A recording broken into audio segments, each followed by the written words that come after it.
Hello, Kankonmani Bhaiti Bonte. Welcome to my YouTube channel, Accountancy Smart Concept. মই সজল দত্ত। মই আজি 30 বছৰৰ পৰা একাউণ্টিং প্ৰফেশ্যনত আছোঁ, টিচিং প্ৰফেশ্যনত আছোঁ, কলেজতো পঢ়াইছোঁ, ষ্টুডেণ্টৰ প্ৰব্লেম ওচৰৰ পৰা চাই দেখিছোঁ, সলভ কৰিছোঁ, কাৰ কি প্ৰব্লেম, কেনেকুৱা ষ্টুডেণ্টৰ প্ৰব্লেম হয় আৰু এইটো সলভ কৰে কেনেকুৱা, এইটো মই ভালকৈ চাইছোঁ, ৰিচাৰ্চ কৰিছোঁ। তো মই ভাবিলোঁ কিয় না মোৰ এক্সপিৰিয়েঞ্চটো তোমালোকৰ লগত শ্বেয়াৰ কৰোঁ।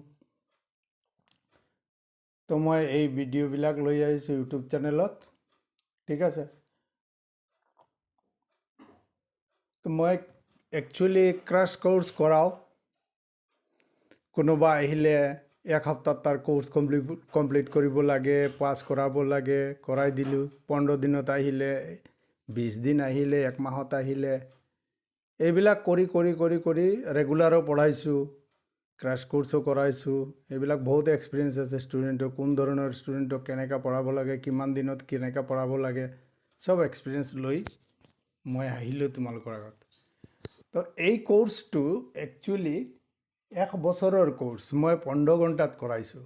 কেনেকৈ কৰাই দিলোঁ 15 ঘণ্টাত, ভিডিঅ'বিলাক চালে গম পাই যাব কিবা কনচেপ্ট এৰিছোঁ নে নাই, কিবা হেৰি কৰিছোঁ নে নাই, এইবিলাক লিখি দিবা। ছাৰ এই কনচেপ্টটো এনেকুৱা হ'ল, এইখিনি মই বুজি পোৱা নাই, কিবা প্ৰব্লেম হ'লে কমেণ্টত লিখি দিবা, মই সলভ কৰি দিম, ঠিক আছে। যদি দেখোঁ যে নাই কমেণ্টৰ জবাব কমেণ্টে হৈ যাব, তেনেহ'লে ঠিক আছে। কমেণ্টৰ উত্তৰ যদি কমেণ্টতে দিব পাৰোঁ, কমেণ্টৰ প্ৰশ্নৰ জবাব উত্তৰটো মই দিব পাৰোঁ, তেনেহ'লে কমেণ্টত দি দিলোঁ, নহ'লে ভিডিঅ' এটা লৈ আহিম, কি হ'ল, হৈ যাব, ঠিক আছে। তাৰপিছত মই 15 ঘণ্টাত বনালোঁ। বনোৱাৰ পিছত দেখিলোঁ নাই, প্ৰত্যেক চেপ্টাৰৰ লগত আৰু দুটা এটা এক্সাম্পল দি এনালাইচিছ কৰি দিলে ষ্টুডেণ্টৰ আৰু ভাল হ'ব।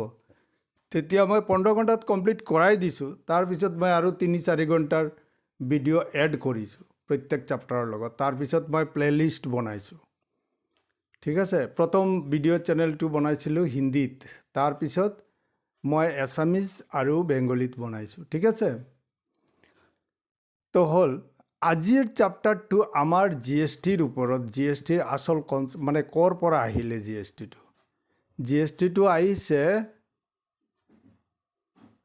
2017 জুলাইৰ পৰা আহিছে GST এক্টটো, ঠিক আছে। আচ্ছা, এইখিনি জানিব লাগে। তাৰপিছত এইবিলাক কনষ্টিটিউশ্যনৰ কিমান হেৰি আছে। আৰু GST মানে কি, goods and services act tax. তো এইটো তোমাক সুধিব পাৰে কোনো ইণ্টাৰভিউত, কোৱাচোন GST মানে কি? তুমি ক'লে গুডছ এণ্ড ছাৰ্ভিচ টেক্সাৰ, নহয়, এইটো নহ'ব, গুডছ এণ্ড ছাৰ্ভিচেছ টেক্স হ'ব, ঠিক আছে। মনত ৰাখিবা এই কথাখিনি, এইটো সুধি থাকিবই।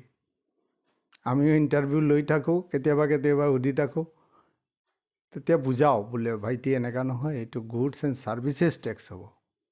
যেতিয়া পঢ়িবা ভালকৈ পঢ়িবা, দেখিবা গুডছ এণ্ড ছাৰ্ভিচেছ টেক্স লিখা আছে।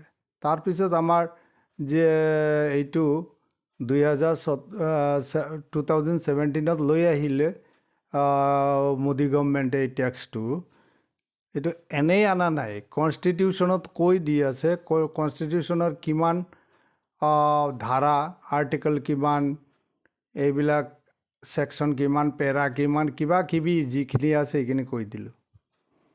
তাৰপিছৰ পৰা এলকহলিক লিকাৰ,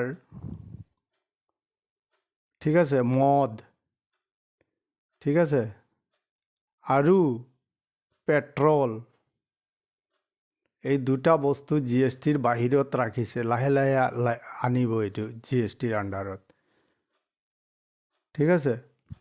মনত ৰাখিবা, এই দুটা বস্তু GSTৰ আণ্ডাৰত নাহে। পেট্ৰল আৰু লিকাৰ, কনজিউমেবল লিকাৰ মানে কি, তোমাৰ লিকাৰ কওঁতে আমি পেট্ৰলো বুজোঁ, হেৰিও বুজোঁ, ঠিক আছে। এইটো হ'ল কনজিউমেবল লিকার, ঠিক আছে? বুঝি পালা তো কনজিউমেবল লিকার কোনটো? ওয়াইন। আচ্ছা, এই হল মানে টোটেল পিকচাৰ জিএসটিৰ। আৰু জিএসটিৰ আগত কি কি চেণ্ট্ৰেল টেক্স এই দেখা, কিমানটা টেক্স আছিলে এইটো পঢ়ি ল'বা। Central excise duty, duties of excise, duties মানে টেক্স, ডিউটি কৰা নহয়। তো এই ইমান টেক্স আছিলে, আৰু ষ্টেট গভৰ্ণমেণ্টৰ আণ্ডাৰত আছিলে এইবিলাক টেক্স। এই সববিলাক টেক্স বন্ধ কৰি স্ক্ৰেপ মানে এইবিলাক বন্ধ কৰি নতুন টেক্স আনিছে জিএসটি, ঠিক আছে? জিএসটি আনিছে। এইখিনি হ'ল কথা জিএসটিৰ কিচ্ছা কাহিনী। এইখিনি বুজিলেই চব গম পাই যাব যে এইবিলাক আগত টেক্স আছিল, ডিফাৰেণ্ট টেক্স আছিল, এইবিলাক বন্ধ কৰি দিছে। বন্ধ কৰি কিনি এতিয়া সব বস্তুবিলাকত জিএসটিৰ আণ্ডাৰত লৈ আহিছে। তো জিএসটি যেতিয়া ডিটেইলছ পঢ়াম, ধৰা বিকমতো মানে ধৰা কিছুমান ধৰা 60% মান বুজাই দিম, আৰু CA যেতিয়া পঢ়াম তেতিয়া মই পূৰা গোটেইখিনি বুজাই দিম কি হয়। ইমান তোমালোকৰ ষ্টেণ্ডাৰ্ডত এতিয়া যিখিনি শিকিব লাগে এইখিনি মই শিকাই দি আছোঁ। এতিয়া দুটা কথা মনত ৰাখিব লাগিব। টেক্সটোৰ মেইন থিমটো কি? মানে বস্তুটোৰ এই থিম বুলি কয় নহয়, পূজা পেণ্ডেল চেণ্ডেল কি থিমৰ ওপৰত বনাইছে, এইটো হ'ল কি থিমটো কি, আচল ঘটনাটো কি, জিএসটিটোৰ আচল বেইছটো কি। ধৰা আমি পাৰ্চেজ কৰিলোঁ 100 টকা, ৰেজিষ্টাৰ্ড মটু এজন মানুহ হ'ল, তেখেতে হ'ল ৰেজিষ্টাৰ্ড ডিলাৰ, ঠিক আছে? মটু 100 টকাৰ বস্তু কিনিলে, তাৰ ওপৰত 10% টেক্স দিলে। তো 110 টকা দি কিনি লৈ আহিলে ঘৰত। তাৰপিছত মটুৱে ইয়াৰ ওপৰত প্ৰফিট 50 টকা খাই 150 টকাত বেছি দিলে এইটো বিৰ ওচৰত, ঠিক আছে?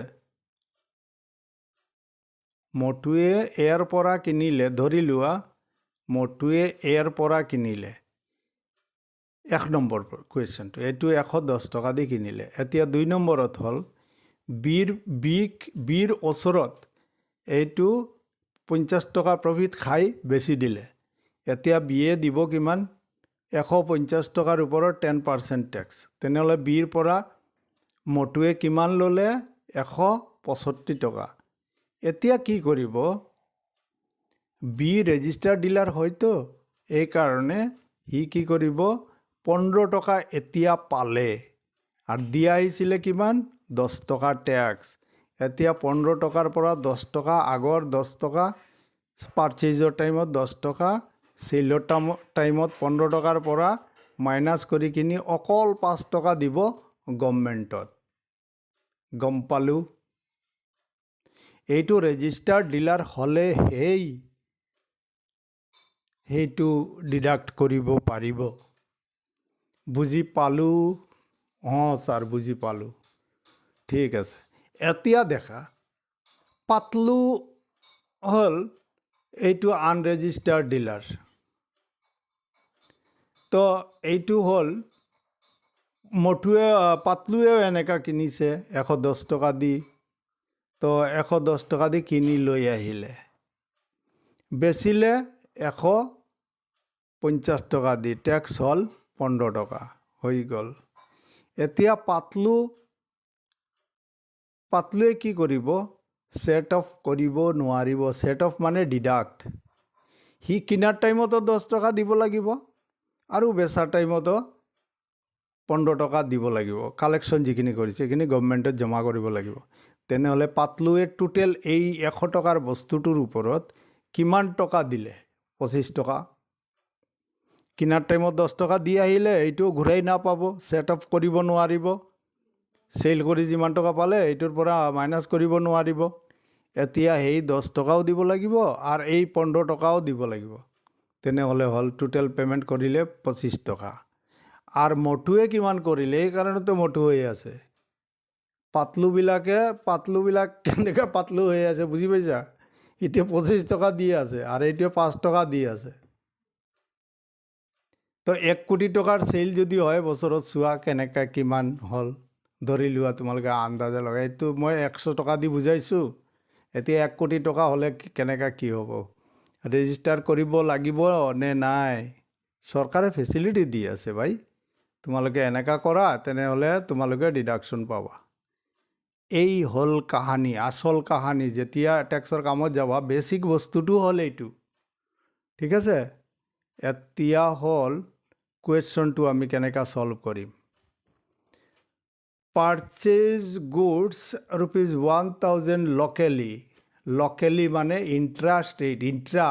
ষ্টেটৰ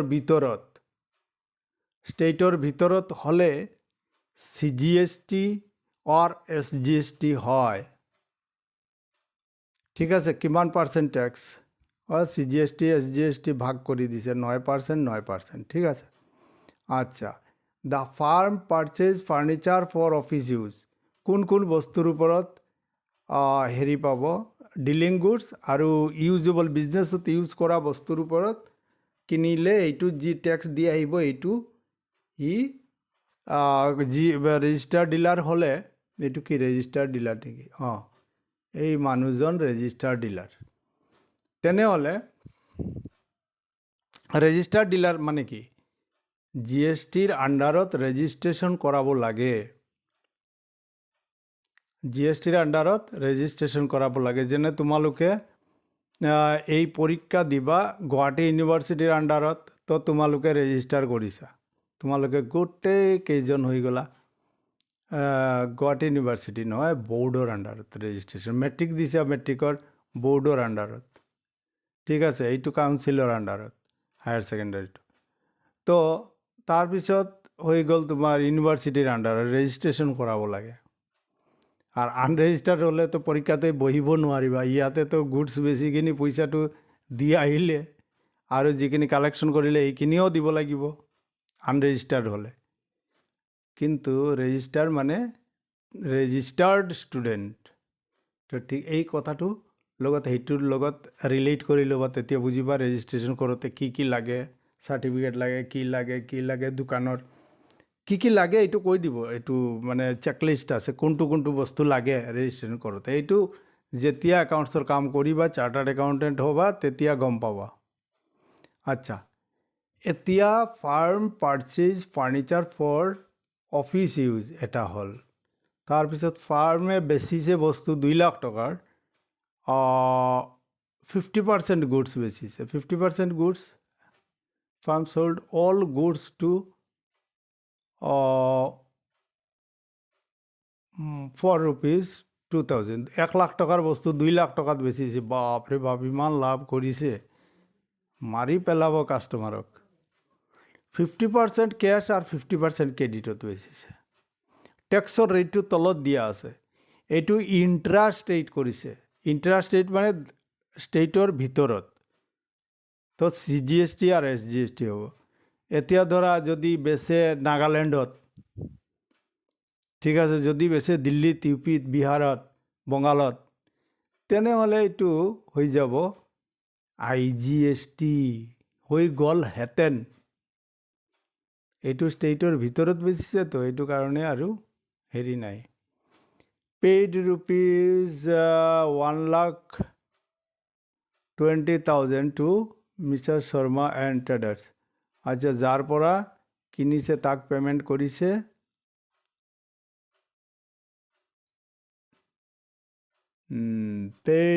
যাৰ পৰা কিনিছিল তাক পে'মেণ্ট কৰিছে চেকে। শৰ্মা ট্ৰেডাৰ্ছক কিমান টকা? 1 লাখ কিনিছে, 1,20,000 হৈ গ'ল কেনেকুৱা? 9,9,18। আচ্ছা, যি নহওক এইটো। আচ্ছা, এতিয়া deposited the GST after set off. আচ্ছা, এতিয়া আমি কি দেখিলোঁ? শৰ্মা এজন ৰেজিষ্টাৰ্ড ডিলাৰ, না এজন মানুহ হ'ল আগৰৱাল, এইটো হ'ল এজন ৰেজিষ্টাৰ্ড ডিলাৰ। বুজি পালোঁ। কিনাৰ টাইমত কিমান টেক্স দিছিলে? 9%, 9%। বেচাৰ টাইমতো পাইছে 9%, 9%। এতিয়া চেল কৰি যিমান টকা টেক্স পালে, ওই যে ওপৰত বুজালোঁ 100 টকা দি, এই বস্তুৰ কনচেপ্টটো ইয়াত লাগি আছে। তো যিমান টকা টেক্স আহিলে কাষ্টমাৰৰ পৰা, সেইখিনিৰ পৰা যিখিনি দি আহিছে শৰ্মা ট্ৰেডাৰ্ছক, সেইখিনি মাইনাছ কৰি কিনি যিমান টকা হয় এইখিনি চৰকাৰৰ ওচৰত পে'মেণ্ট কৰি দিব লাগে। ঠিক আছে, এইটো হ'ল কাহানী, কুৱেশ্যনৰ কাহানী। এতিয়া চাওঁ, প্ৰথম বস্তুটো হ'ল পাৰ্চেজ কৰিলে। পাৰ্চেজটো কোন ফৰ্মুলাত শিকাম? যিকোনো formula, experiences.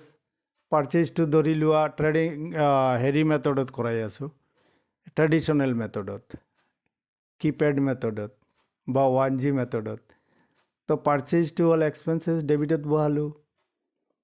Input GST, input এটা কথা মনত ৰাখিবা, কিনাৰ টাইমত যিটো হয় এইটো হ'ল ইনপুট GST, আৰু বেচাৰ টাইমত যিটো হয় এইটো আউটপুট GST। ঠিক আছে, তো এইটো আমি দেখিলোঁ গোটেইকেইটাই খৰচ। তো এইটো হ'ল টু শৰ্মা ট্ৰেডাৰ্ছৰ পৰা আমি কিনিলোঁ, ইমান টকাৰ টেক্স হ'ল ইমান, আৰু শৰ্মা ট্ৰেডাৰ্ছৰ নামত লিখি দিম 1,18,000। ঠিক আছে, হৈ গ'ল। তাৰপিছত ফাৰ্নিচাৰ কিনিলোঁ 10,000 টকা। কাৰ পৰা কিনিছোঁ? জৈন মেচাৰ্ছ জৈন, গুৱাহাটী। ঠিক আছে, ফাৰ্নিচাৰ কিনিলোঁ, এইটো গুডছ কিনা নাই, এইকাৰণে এছেটছ হৈছে। এছেটছ একাউণ্ট লিখিলোঁ। তাৰপিছত input GST, output GST, input GST আৰু ইনপুট SGST লিখিলোঁ 10,000 আৰু 1,800, 11,800 হৈ গ'ল।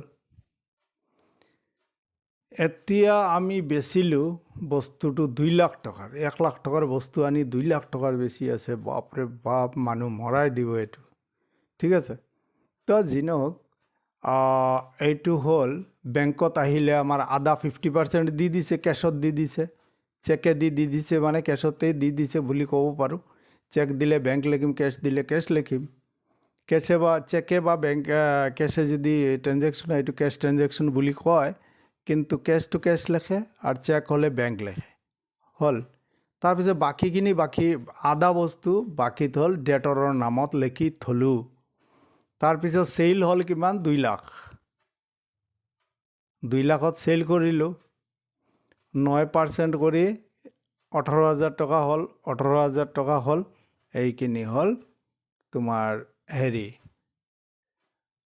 চেল। এইটো কিয় হ'ল? চেলটো হ'ল তোমাৰ ইনকাম, ক্ৰেডিটত বহিলে। ঠিক আছে, আৰু আউটপুট GST, কিনাৰ টাইমত ইনপুট GST, বেচাৰ টাইমত আউটপুট GST হয়, মনত ৰাখিবা। তো এইখিনি আমি লিখিলোঁ টেক্সখিনি। তাৰপিছত শৰ্মা ট্ৰেডাৰ্ছক আমি পে'মেণ্ট কৰিলোঁ 1,20,000। শৰ্মা ট্ৰেডাৰ্ছক 1,20,000, ইয়াৰ লগত টেক্সৰ একো কানেকশ্যন নাই। এইটো আমি জিনিছ কিনিছোঁ, তাক যিমান দিবলগীয়া আছে শৰ্মা ট্ৰেডাৰ্ছক আমি পে'মেণ্ট কৰিলোঁ। ঠিক আছে, যি নহওক, এইটোৰ লগত টেক্সৰ কানেকশ্যন নাই। টেক্সৰ কানেকশ্যন আহিলে ইয়াত, এই দেখা, আউটপুট GST কৰি আমি কিমান পাইছিলোঁ? 18,000 পালোঁ। আৰু ইনপুট GST কিমান আহিলে? ইনপুট GST আহিলে 9,900 আৰু এইটো 18,000-ৰ পৰা এই 18,000 হ'ল 36,000। এইটোৰ পৰা আমি কিনাৰ টাইমত টেক্স দি আহিছোঁ কিমান? 9,900 আৰ 9,900, ঠিক আছে? এইখিনি আমি মাইনাছ কৰিলোঁ, কৰাৰ পিছত হ'ল 16,200। 9,900 কেনেকুৱা হ'ল? 9,900 হ'ল তোমাৰ 9,000 হ'ল বস্তুৰ কাৰণে, আমাৰ ডিলিং গুডছৰ কাৰণে, আৰু 900 টকা হ'ল ফাৰ্নিচাৰ যে কিনিছিলোঁ সেইটোৰ কাৰণে। তো এইটো হৈ গ'ল। এতিয়া বেলেঞ্চ কিমান থাকিলে? এইটো আৰু পে'মেণ্ট কৰিব নালাগে, ৰ'বা। এইটো পালোঁ আমি 18,000 পোৱাটো বেছি। এতিয়া যিখিনি বেলেঞ্চ থাকিব এইখিনি পে'মেণ্ট কৰি দিম। ওপৰৰটো হ'ল ডিউ এণ্ট্ৰি, ইলেক্ট্ৰনিক কেছ লেজাৰ। প্ৰত্যেক GST ডিপাৰ্টমেণ্টত এটা একাউণ্ট থাকিব আমাৰ ৰেজিষ্টাৰ নম্বৰত। এইটো হ'ল আমাৰ দিবলগীয়া আছোঁ 16,200 টকা। বুজি পাইছা? আমি পালোঁ কাষ্টমাৰৰ পৰা 18,000। আউটপুট GSTৰ পৰা ইনপুট GST মাইনাছ কৰি কিনি বাকী টকা আমাৰ দিবলগীয়া। এই যে ওপৰত দেখাইছিলোঁ 5 টকা, এই 5 টকাৰ কনচেপ্ট হ'ল 16,200 টকা। বুজি পাইছা নে নাই? এতিয়া পে'মেণ্ট কৰি দিম। এইটো অনলাইনত পে'মেণ্ট কৰা হয়, বা কোনোবাই গৈ GST অফিচৰ কাউণ্টাৰত গৈও পে'মেণ্ট কৰিব লাগে, পাৰে। তো এইটো হৈ গ'ল তোমাৰ ইলেক্ট্ৰনিক লেজাৰ, যে কেছ লেজাৰ আছে সেইটোত সিহঁতে ভৰি দিব টকাটো। এই একাউণ্ট, এই ৰেজিষ্ট্ৰেশ্যন নাম্বাৰৰ এগেইনষ্টত, তোমাৰ বিজনেছৰ ৰেজিষ্ট্ৰেশ্যন নাম্বাৰৰ এগেইনষ্টত এই টকাটো সিহঁতে ভৰি দিব। কেছটো দি দিলে হ'ল। তুমি ভৰিব লাগিছিল ইয়াতে, অনলাইনত পে'মেণ্ট কৰিব লাগিছিল, সিহঁতে তুমি গৈ পইচা দিলে, সিহঁতে নিজে নিজে পৰ্টেলত সোমাই দিব পইচাটো। ঠিক আছে? বুজি পাইছা? এই কথাখিনি এই তলত এক্সপ্লেইন কৰি দিছে।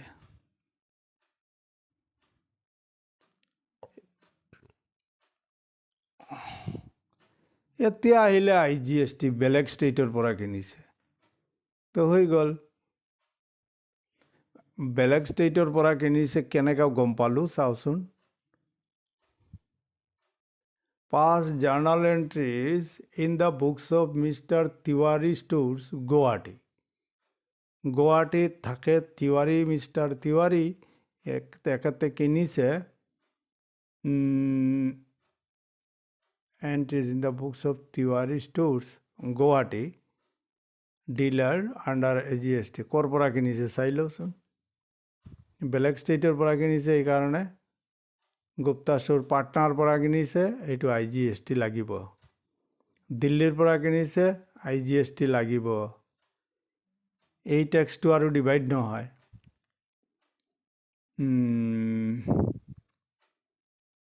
তাৰপিছত হ'ল the farm sold remaining goods, কিছুমান বস্তু বেছি দিলে। দ্য ফাৰ্ম চ'ল্ড গুডছ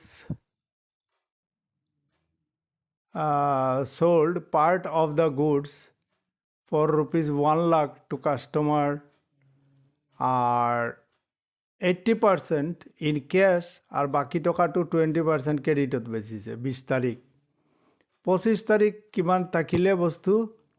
20% বস্তু। এই 20% বস্তুটো বেচি দিলে 50,000 টকাত। ঠিক আছে, এইখিনিও বুজি পালোঁ। এতিয়া টকাটো কি কৰিছে? 50,000 টকাত বেচিছে, লগত টেক্সো লগাব, লগাই 60%টো পে'মেণ্ট কৰি দিছে, লগে লগে কেছ দি দিছে। আৰু এটা ডিমাণ্ড ড্ৰাফ্ট দিলে। ডিমাণ্ড ড্ৰাফ্টটো তোমাৰ বেংকত টকা থাকিলে হ'ল, বেংকত টকা নাথাকিলে তুমি কেছ দিবা। বেংকত যদি একাউণ্ট নাথাকে তুমি কেছ দিবা। কেছ দি কিনি এটা চেকৰ নিচিনা সিহঁতে বেংকে এটা বনাই দিয়ে, এইটোৰ নাম হ'ল ডিমাণ্ড ড্ৰাফ্ট। এইটো চেকৰ নিচিনা বুলি ধৰি ল'বা। আচ্ছা, এণ্ড 40%, বাকীখিনি 60%টো পে'মেণ্ট কৰি দিলে কেছত, আৰু ডিমাণ্ড ড্ৰাফ্ট দি 60%, এতিয়া কেছৰ লগত মিক্সচাৰ কৰিছে এইটো। 60% কেছত পে'মেণ্ট কৰি দিলে, আৰু ডিমাণ্ড ড্ৰাফ্টত 60% ডিমাণ্ড ড্ৰাফ্ট দিলে, আৰু কেছ মিলাই কিনি সিহঁতে 60% পে'মেণ্ট কৰি দিলে আৰু 40% বস্তুৰ দাম যিটো বস্তুৰ দাম প্লাছ টেক্স সেইটো ক্ৰেডিটত বেচিলে সেইখিনি ক্ৰেডিটত হৈ গ'ল আচ্ছা payment messrs Gupta brothers Patna in full settlement of the settlement of their account full settlement কৰি দিলে যিমান টকা দিব লাগে গুপ্তাক ইমান টকা দি দিছে আচ্ছা deposited the GST after set off এইটোতো যিমান দি আহিছোঁ টেক্স যিমান পালোঁ আমি কাষ্টমাৰৰ পৰা ইয়াৰ পৰা যিখিনি টেক্স দি আহিছোঁ সেইটো মাইনাছ কৰি কিনি বাকী টকা জমা দিব লাগে গভৰ্ণমেণ্টত তো এইটো CGST SGST আৰু IGST হ'ব বেলেগ ষ্টেটৰ পৰা কিনিলে বা বেলেগ ষ্টেটৰ পৰা বেচিলে আৰু CGST হ'ল তোমাৰ দিয়ে আছে আৰু এমনে এনেকৈ যদি কয় এনেকাও দি দিব পাৰে GST 80% তেতিয়া তুমি ষ্টেটৰ ভিতৰত হ'লে 9% ভগাই দিবা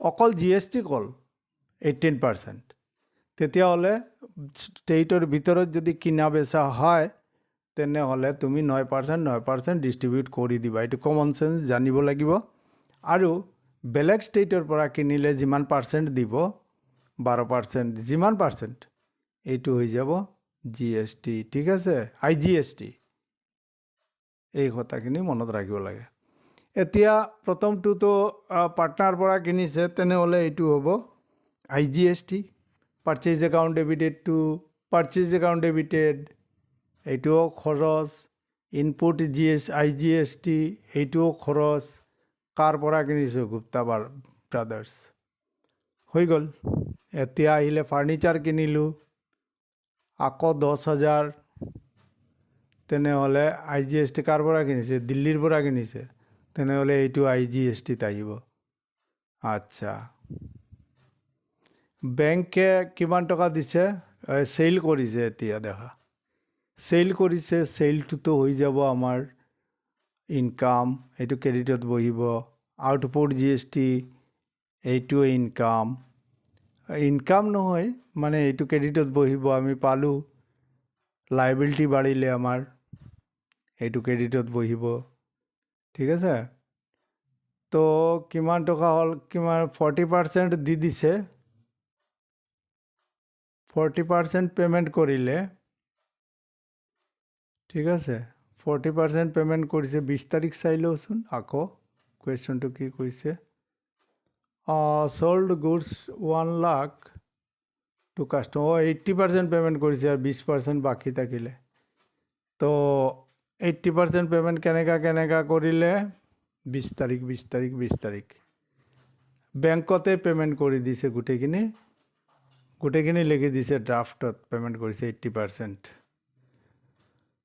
কেছ আৰু বেংক দুটাই মিলাই বেংকে লিখি দিছে কেছ কিমান আৰু বেংক কিমান এইখিনি আৰু কোৱা নাই 94,400 বেছি দিছে আৰু 20% যিমানখিনি বেচিছিলে চেইলৰ 80% হ'ল 94,400 নাই দুটা এড কৰি কিনি কিমান হ'ল 1,18,000 1,18,000 80% পে'মেণ্ট কৰি দিলে আৰু যিখিনি থাকিলে এইখিনি বাকী হৈ গ'ল ডেটৰৰ নামত লিখি দিলোঁ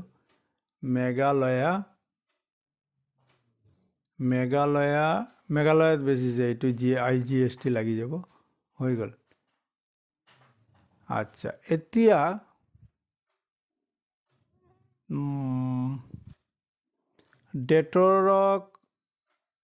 ডেটৰক আমি 35 কিমান টকা বেচিছিলোঁ চাওঁ 50,000 টকাৰ বেচিছিলোঁ 50,000ৰ লগত আৰু 9,000 টকা এড কৰি দিয়া টেক্স হ'ল 18% IGST ঠিক আছে তাৰপিছত কি কৰিলোঁ 50 আৰু 9 59,000 59,000-ৰ কিমান পাৰ্চেণ্ট আছিলে লগে লগে 60%, 60% ইন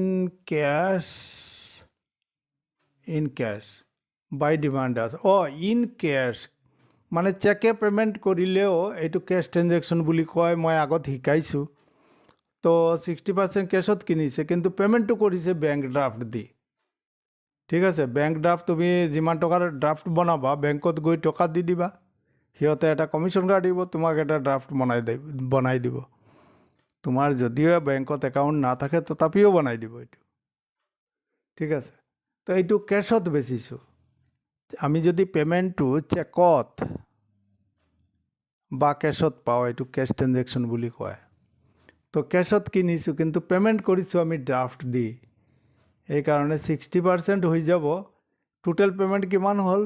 টেক্স আৰু বস্তুৰ দাম মিলাই 50 আৰু 9 কিমান হ'ব? 59,000। তাৰ 60% পে'মেণ্ট কৰিছে ড্ৰাফ্ট দি, আৰু বাকী টকা কি হ'ল? বাকী থাকি গ'ল, ডেটৰৰ নামত লিখি ৰাখিম।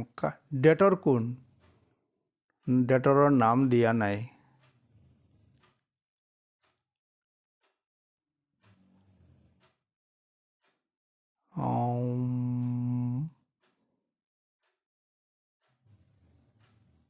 টো কাষ্টমাৰ বুলি কৈছে, নাম দিয়া নাই, নাম নাজানো।